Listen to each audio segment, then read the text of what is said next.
მოლდოვის ხელისუფლებამ განაცხადა, რომ ორშაბათს 250 რეიდი ჩაატარა და ათობით ადამიანი დააკავა რუსეთის მიერ მხარდაჭერილი სავარაუდო შეთქმულების გამოძიების ფარგლებში, რომელიც მიზნად ისახავდა მასობრივი არეულობის წაქეზებას და ქვეყნის დესტაბილიზაციას მნიშვნელოვანი საპარლამენტო არჩევნების წინ.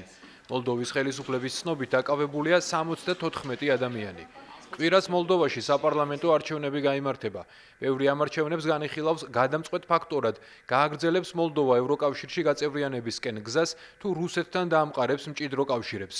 მოლდოვის პოლიციამ განაცხადა, რომ არეულობის ორგანიზების გეგმა კოორდინირებული იყო რუსეთის ფედერაციიდან კრიმინალური ელემენტების მეშვეობით. მოლდოვის პროდასავლურმა პრეზიდენტმა მაია სანდუმ ჩატარებული რეიდის შემდეგ განაცხადა, რომ კრემლი ასობით მილიონ ევროს ხარჯავდა არჩევნებზე გავლენის მოხდენის მცდელობისთვის.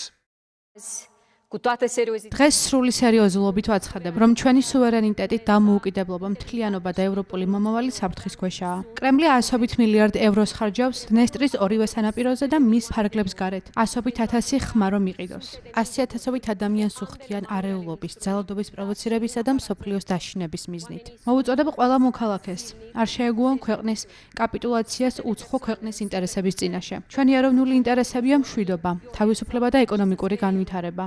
რუსეთი მოლდოვას დაიპყრობს, შედეგი პირდაპირ და საშიში იქნება ჩვენი ქვეყნისა და მთელი რეგიონისთვის. ყველა მოლდოველი დაზარალდება მიუხედავად იმისა, ვის მისცა ხმა.